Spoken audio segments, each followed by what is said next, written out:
Anggaran murni tahun inilah, Anggaran biaya tak terduga BTT untuk penanganan COVID-19 di Kota Solo pada rancangan Anggaran Pendapatan Belanja Daerah RAPBD 2022 hanya dianggarkan 40 miliar rupiah.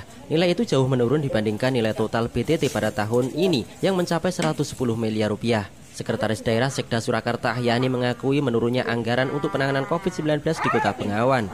Ahyani yang juga Ketua Pelaksana Satgas COVID-19 Surakarta itu menyampaikan kasus sudah lebih terkendali dibandingkan tahun lalu, sehingga BTT ini hanya mengantisipasi terjadinya gelombang ketiga yang diprediksi terjadi awal tahun depan. Tahun ini BTT digunakan untuk kebutuhan sarana dan prasarana dan tenaga kesehatan penanganan COVID-19 di rumah sakit, puskesmas, tempat isolasi terpusat atau isoter, kemudian tenaga kesehatan untuk vaksinasi, bantuan sosial, dan lainnya. Pihaknya mengantisipasi lonjakan kasus yang diprediksi terjadi setelah libur panjang Natal dan Tahun Baru. Selain itu mewaspadai varian baru COVID-19 yang lebih berbahaya. Sementara itu, lanjut Ahyani, anggaran tahun ini lebih untuk pemulihan ekonomi. Nanti COVID itu selesai di tahun 2021 ini, jadi nanti anggaran di 2022 itu bisa sepenuhnya untuk kegiatan-kegiatan yang sifatnya untuk recovery. Tapi kita nggak yakin juga.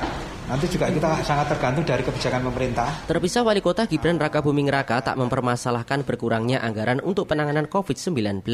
Gibran mengatakan apabila dana senilai itu kurang, maka akan dianggarkan di RAPBD perubahan.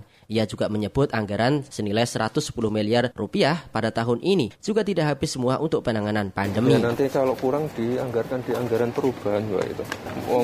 Tahun ini dianggarkan berapa? 110 kan nggak habis semua juga.